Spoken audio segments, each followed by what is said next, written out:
Noored poliitikas. Sellest teemast olen stuudiosse palunud endale külla Triinu-Liis Paavo, tere õhtust. Tere õhtust. Mis siis sinna poliitikasse nii hirmsasti tõmbab? No tegelikult poliitika on mulle huvi pakkunud juba maast madalast saadik.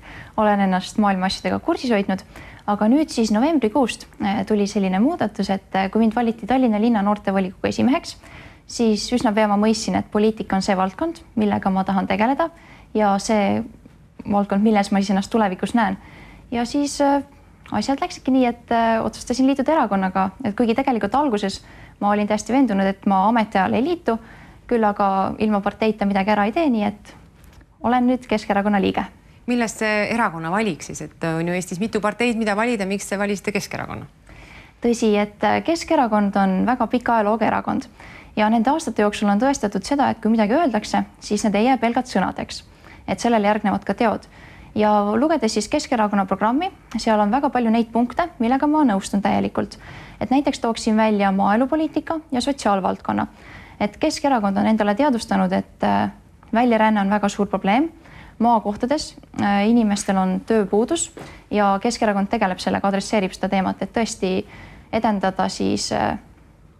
edendada maapiirkondades toimetulekut, luua töökohti, võib-olla maksusoodustusi ja nii edasi, sellepärast, et tõesti Eestis, kui minnakse maakohtadest ära, need tühjenevad, minnakse, kui läheb hästi pealinna või mõnda suuremasse linna, aga tihtipeale kahjuks suundutakse välismaale.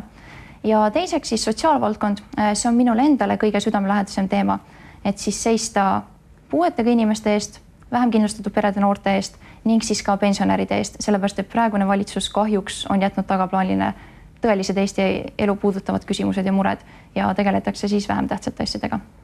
No tihtipeale heidetakse ette sellistele poliitikutele, kes on ainult poliitikas üles kasvanud, et neil puudub elukogemus või selline reaalsusega kokkupuude.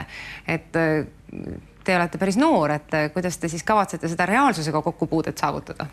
No selles suhtes reaalsusega kokkupuude mul kindlasti on olemas ja ma olen ka teinud tööd 2 aastat, tooteesitlusi ja kindlasti ma tean, milline on tegelik elu, et ma ei ela mulli sees.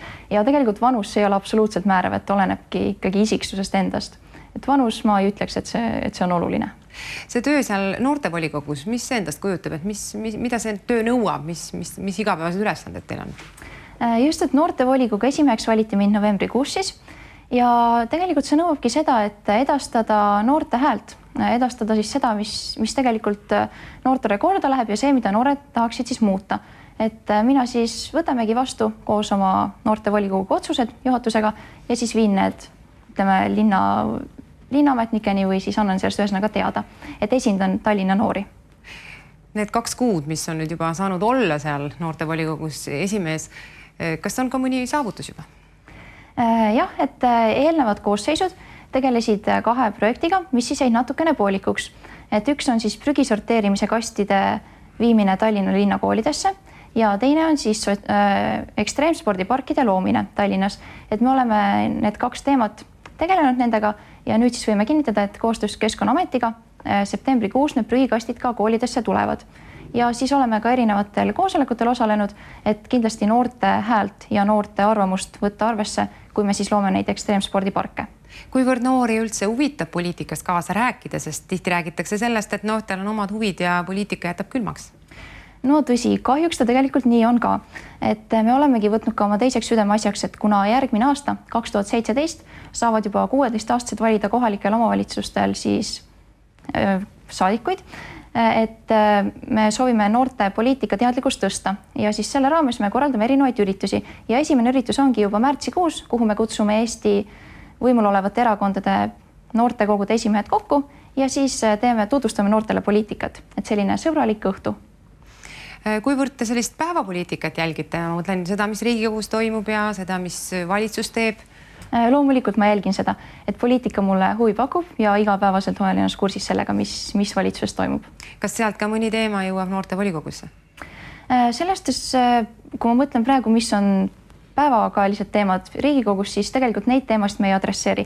Et me pigem tegelemegi väiksemate teemadega, et oletame kusagil on mõni ülekäik vaja luua või noored ei ole rahul näiteks ekstreemspordiparkide olukorraga, et siis me tegeleme sellega. Aga nüüd päris nagu Toompeal poliitikat, sellega me ei tegele. nii et Toompea saalis te nõupidamist pole pidanud? Ei ole, ei ole.